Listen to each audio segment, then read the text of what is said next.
Hey guys, hello. Um, Reading 100.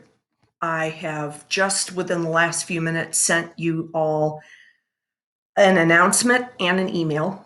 We're going to get started on chapter 5. Please start reading chapter 5 and taking good notes. By the way, you guys did pretty darn well on chapter 7 because you guys are basically on your own.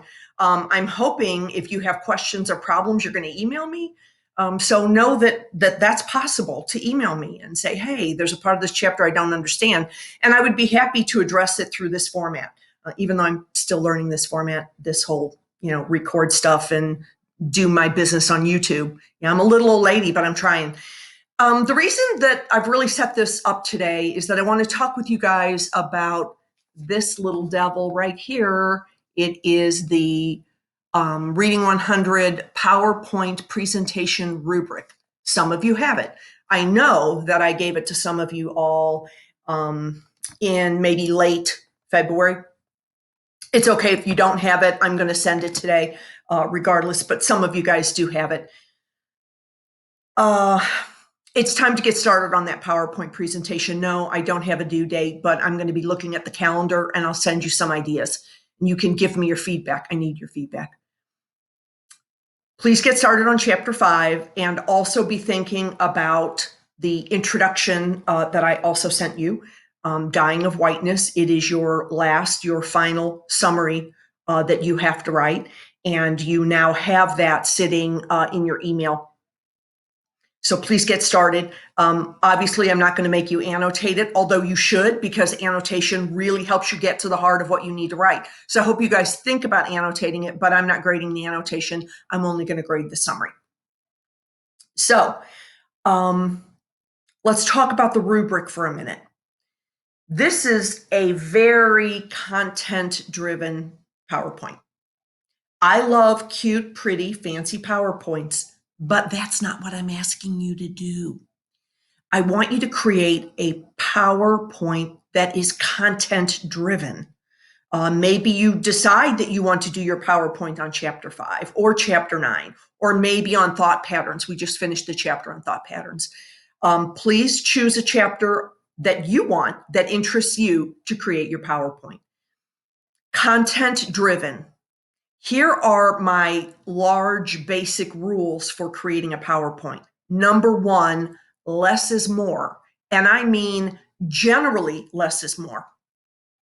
Do not attempt to shove 2 or 3 paragraphs onto one PowerPoint slide. No. Creating a good PowerPoint involves the following. You have to be a good note taker. You have to understand basic outlining, not fancy outlining, but basic outlining. And you have to be able to paraphrase, which is exactly the skill that we've been utilizing as we do our summary writing. So maybe on a PowerPoint, on a given slide, you make 4 or 5 points, right? You have 4 or 5 talking points, maybe 6 at the most. I'm okay if you have images on your PowerPoint.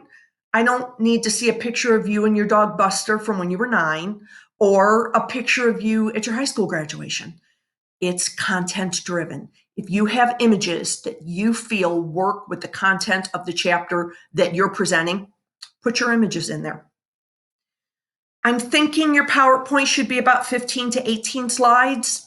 If you get into it and you're feeling good about it and you're like, hey, I really need 21 slides. Okay, it's 21 slides and pretty easy. What I don't want is you giving me a PowerPoint that has 40 slides. That's not what I'm asking you to do. So about 15 to 18, maybe a few more slides. Less is more. And I'm going to find a good PowerPoint. I don't know if I have any from Reading 100, but I do have a couple of good PowerPoints that just follow my rules of good PowerPoints, right? Less is more. I'm not looking for anything fancy. And if you have questions for me after you see this video or you've read my announcement, email me. If I can help you remotely, that's my job. And I'd like to try to do that. And I'd like to have more of a dialogue. Be looking for more information from me very specifically. Be looking for this guy right here, the PowerPoint rubric. And please email me if you have questions or problems or concerns. Wash your hands a lot, wear a mask if you have one, and be safe out there. I really miss you guys a lot.